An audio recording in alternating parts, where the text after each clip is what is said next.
A paz do Senhor Jesus, estamos iniciando mais um Instantes Finais, a sua aula de escatologia no seu lar. E eu quero agradecer a Deus pelo privilégio de estarmos juntos mais uma vez e quero agradecer também a você por sua audiência, a você que gosta de estudar as profecias bíblicas, os eventos escatológicos e principalmente o livro do Apocalipse e diariamente está assistindo o nosso programa. Que Deus te abençoe, que as bênçãos de Deus continuem sendo derramadas sobre você e sobre toda a sua família. Eu gostaria de lembrar mais uma vez que você pode assistir a nossa programação não só pela TV, mas também pelo YouTube em dois canais diferentes, Rede Brasil Oficial e IEADPE Oficial, ou pelo site www.iadpeplay.org.br. E se você deseja entrar em contato conosco, enviar a sua mensagem, a sua pergunta, a sua crítica, a sua sugestão, anote aí o número do WhatsApp do programa. O prefixo é 81 e o número é o 994661010. Se você está acompanhando diariamente os Instantes Finais, você sabe que nós estamos estudando as 7 cartas que foram enviadas às igrejas da Ásia Menor, que está exatamente nos capítulos 2 e 3 do livro do Apocalipse. Nós já estudamos 6 cartas. Das 7, já estudamos 6. Vamos relembrar? Vamos recapitular aquilo que nós já vimos? Bem, estudamos a primeira, que foi enviada à igreja de Éfeso. Você lembra disso? Aquela igreja que foi muito elogiada por Cristo. Jesus elogiou o serviço, a fé, a perseverança, mas Jesus repreendeu a igreja de Éfeso porque eles permitiram que o amor se esfriasse. Estudamos a segunda carta, que foi endereçada à igreja de Esmirna, aquela igreja materialmente pobre, mas que Jesus disse assim, mas tu és rico, né? Nós vimos que aquela igreja não recebeu nenhuma repreensão, mas recebeu apenas elogios, exortação para que os crentes de Esmirna permanecessem fiéis, servindo a Cristo, seguindo a Cristo, mesmo em meio às provações e perseguições. Estudamos a terceira, que foi enviada à igreja de Pérgamo. Você lembra disso?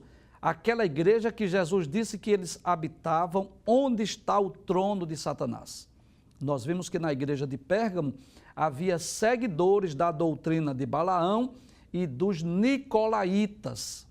Estudamos também a quarta carta que foi enviada à igreja de Tiatira, uma igreja que foi elogiada pelo seu amor, pela sua fé, pela sua perseverança.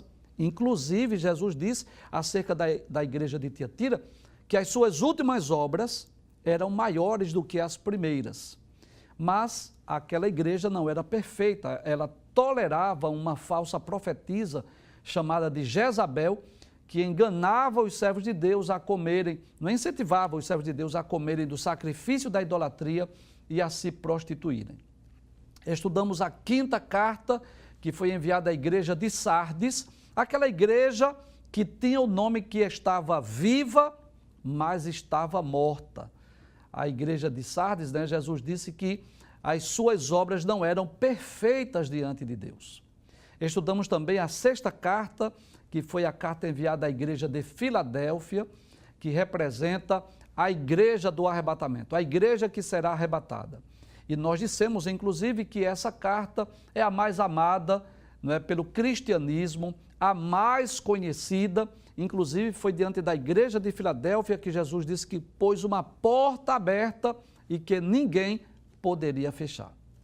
E a partir de hoje, durante esta semana, nós vamos estudar a sétima e última carta que foi enviada à igreja de Laodiceia. Mas antes de estudarmos essa carta, antes de estudarmos a mensagem de Cristo à igreja de Laodiceia, como nós fizemos nos programas anteriores, quando nós estudamos as 6 cartas, nós vamos falar um pouco sobre a cidade de Laodiceia. E por quê? Você já sabe disso. Se você é um telespectador assíduo, você sabe. Quanto mais nós conhecemos a cidade, mais fácil será para nós compreendermos a mensagem de Cristo enviada àquela igreja. Então, nesta aula introdutória sobre a sétima carta que foi enviada à igreja de Laodiceia, nós vamos falar sobre a cidade de Laodiceia, nós vamos falar sobre algumas características dessa cidade e também vamos falar um pouco sobre a carta, para depois, aí sim, nós estudarmos o texto bíblico que está registrada esta última carta, não é? Que é exatamente no capítulo de número 3 do livro do Apocalipse e os versículos 14 até o versículo de número 22. Vamos falar um pouco sobre a cidade de Laodiceia. Passa a tela, por favor. Muito bem. O nome Laodiceia significa justiça do povo e essa cidade foi fundada por Antíoco II no 3º século da era cristã, mais ou menos no ano 250 a.C., e ele deu esse nome a esta cidade em homenagem à sua esposa, cujo nome era Laodice. Inclusive, você sabe disso, nós já dissemos em outros programas, quem vai hoje à Turquia, ele visita não só a ilha de Patmos, mas também tem a oportunidade de estudar as cidades, as 7 cidades onde estavam essas igrejas. E você pode ver, abre a tela por gentileza, você pode ver aí as ruínas, né? Nós vamos mostrar aqui algumas imagens que mostram aí essas grandes colunas, onde ainda hoje existem as ruínas que estão lá, como uma comprovação, uma confirmação de que realmente a cidade de Laodiceia, ela existiu nos tempos passados. Nós vamos perceber ainda que essa cidade era uma cidade muito importante, uma cidade de uma localização privilegiada, porque ficava no meio das grandes rotas comerciais. Inclusive, você vai ver nessa imagem aí, alguns turistas passando aí no meio da cidade entre essas colunas. Mas veja que coisa interessante. O que é que fazia no passado com que as cidades fossem importantes? Primeiro, quando elas eram cidades portuárias. Nós vimos isso, a cidade de Éfeso, de Esmirna, elas eram cidades portuárias. E isso facilitava, não é? A comercialização era um fator principal. Segundo, quando aquela cidade estava nas rotas comerciais, quando elas estavam em rotas principalmente do correio imperial, que fazia com que aquelas cidades se tornassem importantes, como a cidade de Filadélfia, por exemplo. E nós podemos perceber ainda que as cidades elas eram ricas, elas eram famosas também pelo seu comércio. Então, nós vamos perceber que havia esse privilégio aí dessa cidade de Laodiceia, pelo fato de ela estar nas rotas comerciais e ela era uma cidade das mais ricas dos tempos passados, né? Naquele período em que essa carta foi escrita, a cidade de Laodiceia era uma das mais ricas. Nós vamos falar hoje sobre 4 características dessa cidade. Vamos passar a tela, por gentileza. Primeiro, era uma das cidades mais ricas do mundo antigo, um lugar de muitos milionários. Mas isso trouxe um problema, isso trouxe um prejuízo. E qual foi? É que os seus habitantes eles eram orgulhosos, a ponto de não sentir necessidade de Deus. Traz a tela, por gentileza. Você sabe que não há nenhum problema em ser rico, absolutamente nenhum. Quando essa riqueza ela é adquirida de forma honesta, não tem nenhum problema. Agora, o problema é quando das duas uma, ou essa riqueza é adquirida de forma desonesta, ou esta riqueza corrompe o coração do homem. Quando esta riqueza, por exemplo, ela torna o homem avarento, ou esta riqueza torna o homem orgulhoso, a ponto de achar que não precisa de Deus. Então, aí sim, a riqueza passa a ser um problema. Mas quando a pessoa é rico, mesmo que tenha muitos bens, mas o seu coração, ele reconhece que é dependente de Deus, não há nenhum problema. Então, o problema da igreja de Laodiceia não estava na sua riqueza. Onde estava o problema? Estava exatamente o fato dos seus habitantes serem orgulhosos. Era o orgulho dos habitantes da cidade. Inclusive, conta a história, os historiadores dizem isso, que a cidade chegou a ser destruída. Naquela região havia muitos terremotos. Se você está acompanhando o estudo das cartas, você sabe disso.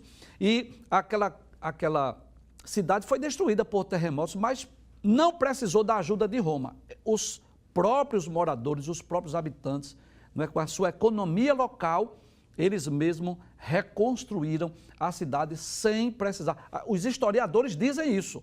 Foi a única cidade que não precisou pedir ajuda a Roma para reconstruir a cidade. Então, primeira característica, uma das cidades mais ricas do mundo. Segunda característica de Laodiceia, nós vamos perceber que era uma cidade famosa por produzir uma lã especial, que era famosa no mundo inteiro. E aí nós vamos perceber, não é? Está aí essa ovelha, você sabe disso, que a lã ela é extraída da ovelha, principalmente nos tempos antigos, né? Quando não havia aí a tecnologia, as indústrias têxteis, era extraída principalmente da lã das ovelhas, você sabe disso. Mas observe o problema mais uma vez. Se por um lado a cidade era privilegiada, eles criavam ovelhas, eles extraíam a lã, eles produziam uma lã especial, glória a Deus por isso. Mas veja o problema, fez com que a cidade se tornasse orgulhosa, porque era uma espécie de exportadora de lã, de tecido, de roupas para o mundo.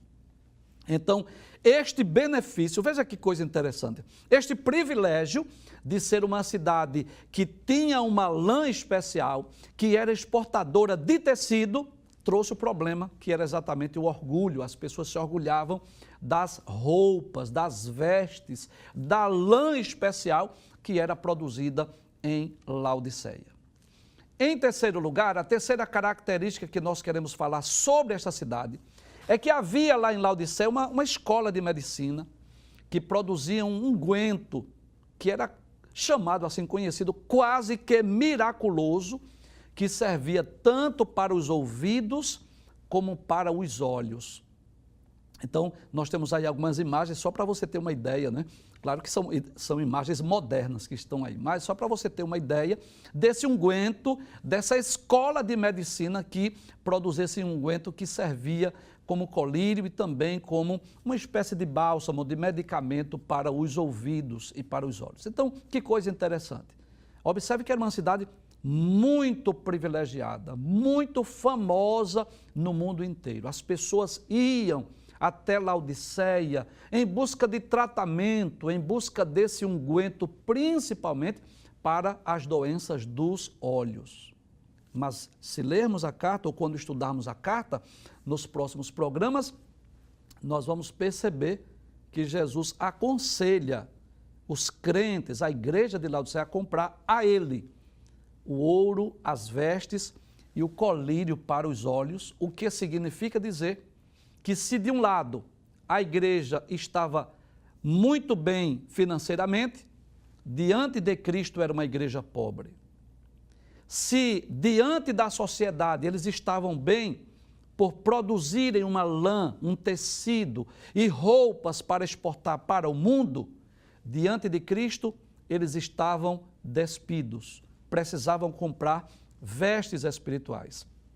E se eles produziam esse colírio, esse unguento, a ponto de pessoas do mundo inteiro irem para Laodiceia em busca desse colírio, desse medicamento, desse unguento, diante de Cristo, eles estavam cegos. Você vai perceber quando nós estivermos estudando o texto dessa carta.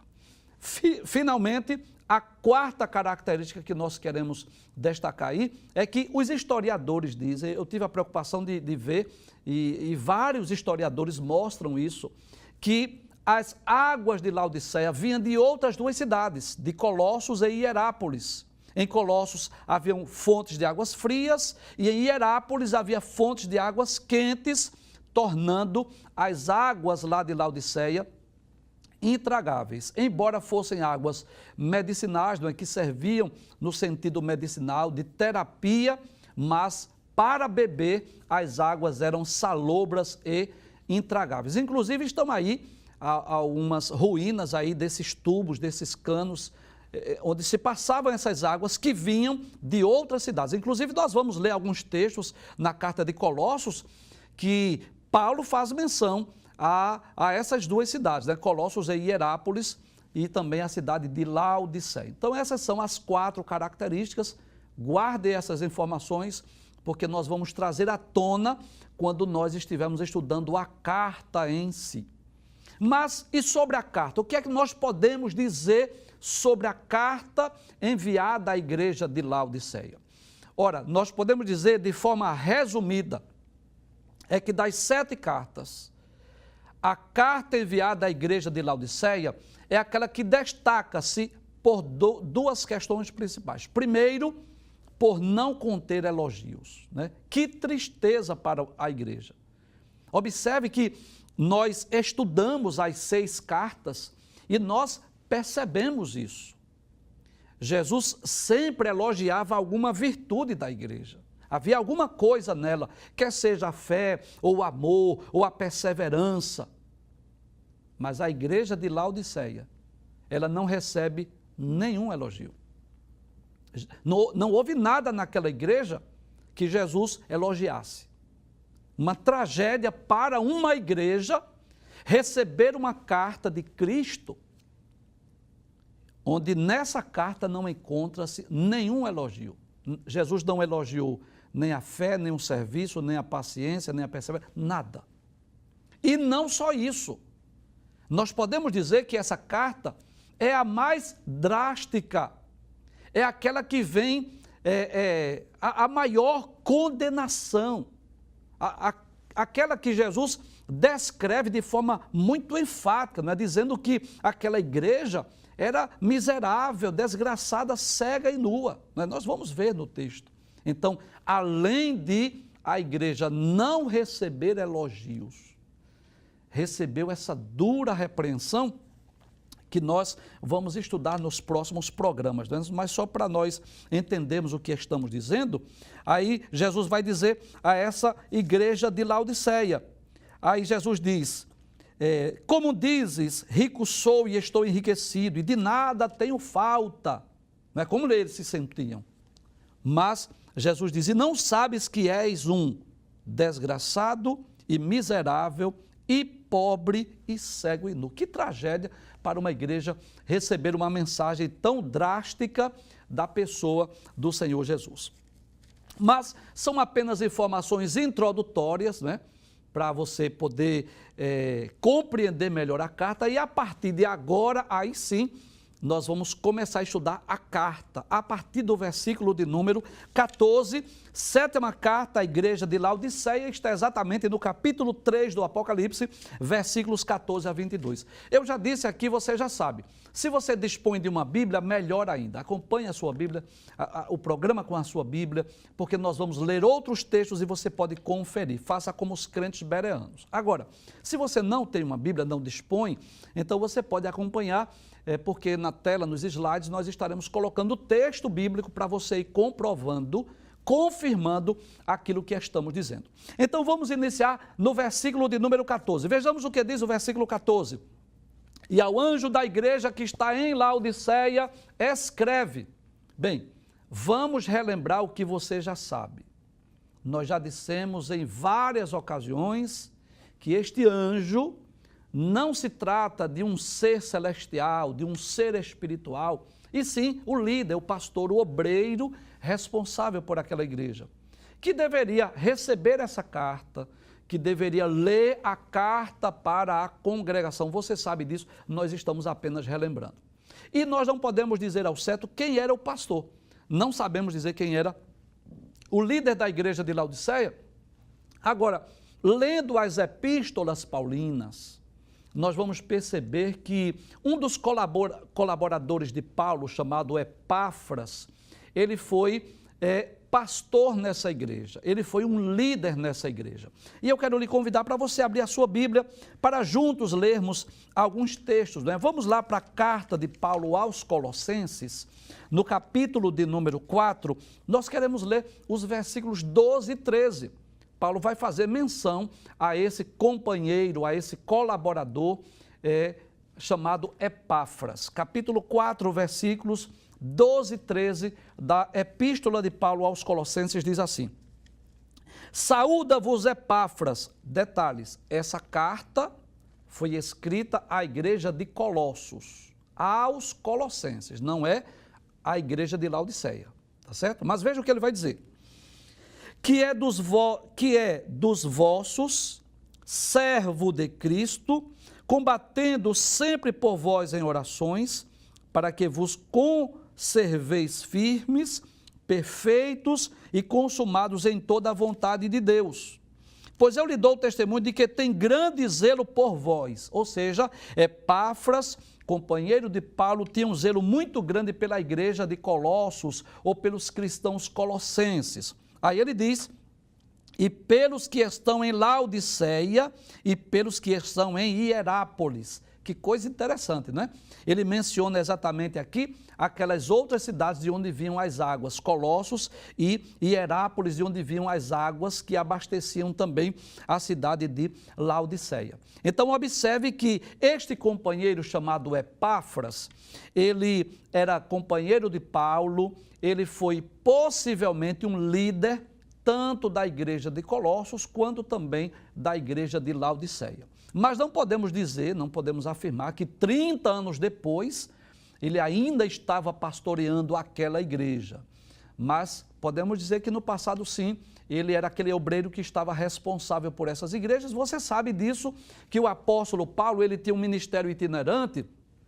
Paulo fundava as igrejas e após a fundação da cidade, ele deixava um obreiro responsável por aquela igreja. Outro fato interessante que nós podemos observar é que aquela igreja, a igreja de Laodiceia, ela é mencionada nessa carta aos Colossenses. É outro fato interessante, né? Então você vai perceber, por exemplo, no capítulo 4, versículo de número 15, aos Colossenses, capítulo 4, versículo de número 15, a palavra de Deus diz assim: saudai aos irmãos que estão em Laodiceia, e a Ninfa, e a igreja que está em sua casa. Então nós vamos perceber aqui que o desejo de Paulo, quando escreveu a carta aos Colossenses, também foi saudar aqueles que estavam lá em Laodiceia. Com certeza era uma igreja que foi conhecida pelo apóstolo Paulo. Inclusive, podemos afirmar que a igreja de Laodiceia recebeu uma carta de Paulo. Agora, essa carta não está na Bíblia, né? Possivelmente foi uma carta que se perdeu, ela não foi preservada, mas Paulo faz menção dessa carta em sua epístola aos Colossenses. Confira comigo, abra a sua Bíblia e confira comigo esse texto bíblico, por favor. Veja o que Paulo diz, Colossenses capítulo 4, versículo 16. Ele diz assim: e quando esta epístola, qual? A epístola aos Colossenses, tiver sido lida entre vós, fazei que também o seja na igreja dos Laodicenses. Ou seja, o que era que Paulo queria? Que a epístola aos Colossenses fosse lida na igreja lá de Laodiceia. Aí ele diz: e a que veio de Laodiceia, lede a vós também.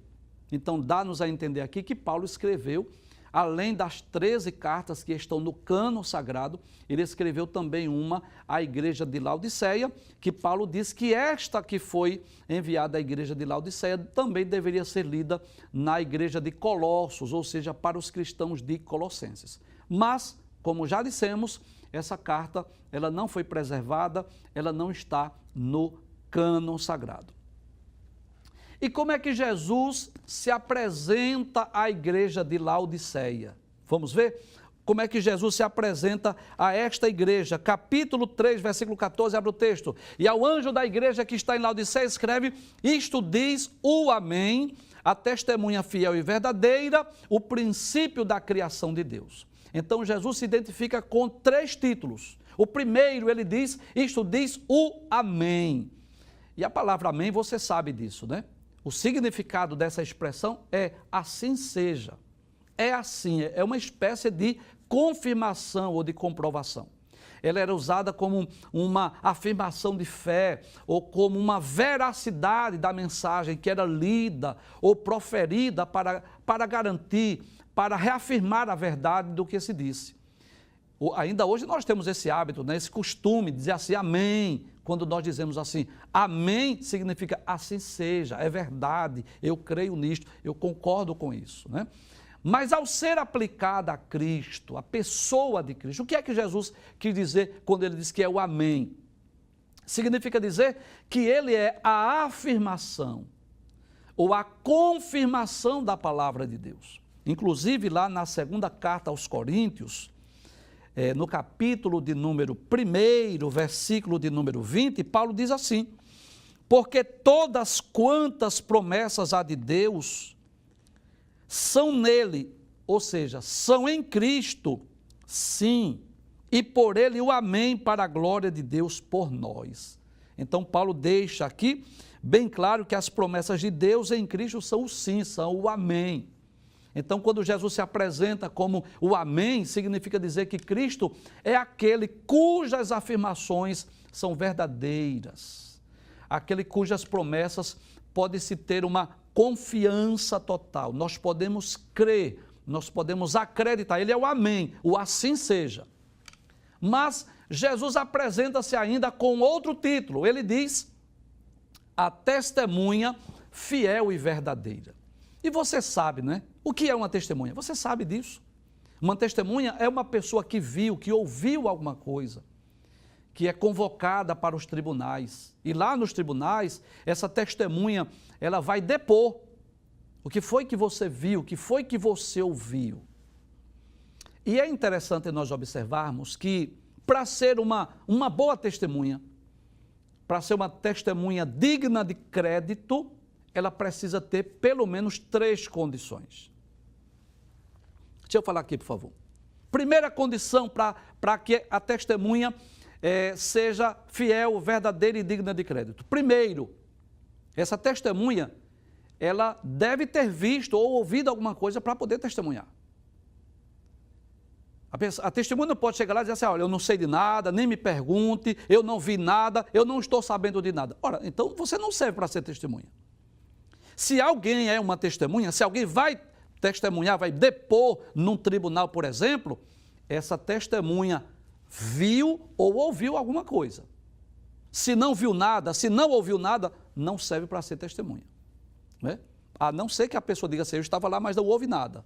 Então, ele foi uma testemunha do fato, mas não viu nada daquilo que estão no tribunal acusando. Segundo, além da testemunha ter visto ou ouvido alguma coisa, a pessoa deve ser honesta. A pessoa deve falar a verdade, deve dizer com exatidão o que viu. A pessoa não pode mentir, pelo menos não deve mentir, inventar, criar uma situação, acrescentar informações. Então, além da testemunha ter visto ou ouvido, a testemunha tem que falar a verdade. Ela tem que ser verídica, ela tem que ser verdadeira. Ela não pode criar, não pode inventar, não pode aumentar, não pode diminuir. Ela vai dizer pura e simplesmente aquilo que ele viu ou ouviu. Pelo menos é isso que se espera de uma testemunha. Quando o juiz convoca alguém para ser testemunha, espera que aquela pessoa tenha visto, tenha ouvido e fale a verdade. Não crie, não invente. Terceira condição que uma testemunha deve ter é habilidade. A pessoa precisa saber expressar o que viu ou que ouviu. Para que seu testemunho seja conhecido como autêntico, como verdadeiro, a pessoa tem que saber se expressar. Então, por exemplo, uma pessoa que sofre de distúrbios mentais, por exemplo, uma pessoa que vê alucinações, tem alucinações ou visões, quem é que vai acreditar numa testemunha dessa? No testemunho de alguém que não tem sã consciência, que é doente mental, por exemplo, né? Que tem uma sanidade mental. E eu posso dizer que Jesus satisfaz de maneira perfeita essas 3 condições. Primeiro, Jesus pode ser a testemunha fiel porque ele conhece todas as coisas, ele é onisciente, ele é onipresente. A onisciência, você sabe, onisciente significa dizer, ele tem um conhecimento de tudo, ele conhece todas as coisas. Mas não só isso, ele é onipresente, ele está presente. João viu Jesus no meio dos 7 castiçais. Então Jesus tem esse poder de estar em todos os lugares ao mesmo tempo. Ele pode testemunhar, ser uma testemunha fiel, porque ele viu e ouviu todas as coisas. Em segundo lugar, Jesus é uma testemunha verdadeira, fiel. Ele não mente, Nós podemos crer, nós podemos confiar nas suas palavras. Jesus não inventa, não acresce, não acrescenta, não diminui nada. Ele vai falar apenas o que viu. Nas 7 cartas nós vamos perceber isso. Nenhum daqueles sete líderes ou obreiros, ao receber a carta, poderia dizer assim: Jesus está equivocado. Isso aqui não é verdade. Isso aqui é uma acusação falsa. Nenhum dos 7 pastores poderia dizer. E quando as cartas eram lidas para aquelas 7 igrejas, da mesma forma os cristãos poderiam dizer: amém, é verdade. Isso que Jesus falou acontece aqui. Então, quando Jesus disse, por exemplo, para os cristãos lá de Éfeso, que o amor havia esfriado, quem era que ia duvidar disso? Se as suas palavras são verdadeiras, são dignas de crédito. Então, quando Jesus disse que a igreja estava lá onde havia o trono de Satanás, onde havia uma mulher chamada Jezabel, quem era que iria desfazer das palavras de Jesus? Se tudo que ele fala é verdade, é verdadeiro, é digno de crédito. Em terceiro lugar, Jesus é capaz de dizer o que viu e ouviu, porque ninguém falou como Jesus, ninguém fala como ele. Ele é a própria personificação da sabedoria. Ninguém pode duvidar das suas palavras, porque ninguém pode falar como ele fala, com tanta sabedoria daquilo que ele viu ou ouviu. Então, quando Jesus se apresenta àquela igreja como uma testemunha fiel e verdadeira, significa dizer que os cristãos de Laodiceia não podiam se queixar de ser acusado injustamente, porque Jesus é aquela testemunha fiel e verdadeira, ou seja, autêntica, que conhece perfeitamente o dia a dia, as particularidades, as individualidades de cada cristão daquela igreja, porque ele é onisciente e ele é onipresente. Mas nós encontramos aí nessa carta um título que precisamos tomar muito cuidado quando lemos para não interpretarmos de forma errada. Jesus, além de ser o Amém, além de ser a testemunha fiel e verdadeira, o que é que ele é mais? Veja, abra o texto. Aí ele diz: o princípio da criação de Deus. Então, quando Jesus se apresenta como o princípio da criação, não significa dizer que ele foi o primeiro ser ou a primeira pessoa a ser criada, até porque você sabe que Jesus é eterno. Nós já lemos vários textos aqui que nos provam isso, que Jesus nunca teve princípio e Jesus nunca terá fim. Nunca houve período que Jesus não existisse na eternidade passada e nunca haverá um período de tempo que Jesus deixará de existir. É claro que você sabe disso. Como homem, Jesus teve um dia para nascer, para vir ao mundo, teve um dia para morrer e teve um dia para ressuscitar, como um homem, né? Ele nasceu como homem, ele morreu como qualquer ser humano e ele ressuscitou e ascendeu aos céus. Mas quando nós falamos do Cristo, daquele que é igual a Deus, Jeová o Pai, nós podemos estar tranquilos de que ele é eterno. E eu quero ler mais uma vez aqui, porque é muito importante nós compreendermos isso, para que você não seja tentado a imaginar que Jesus é uma criação de Deus. Não, de forma alguma. Nós vamos explicar aqui que Jesus, ele é criador. Então, por exemplo, em João capítulo 1, versículo 1, quando João vai falar sobre Cristo, vai falar sobre Jesus, João diz assim: no princípio, lá no início de todas as coisas, ele diz: era o verbo, e o verbo aqui está com V maiúsculo, esse verbo aqui é o próprio Cristo, é um termo utilizado para referir-se à pessoa de Cristo, e João diz: e o verbo estava com Deus e o verbo era Deus.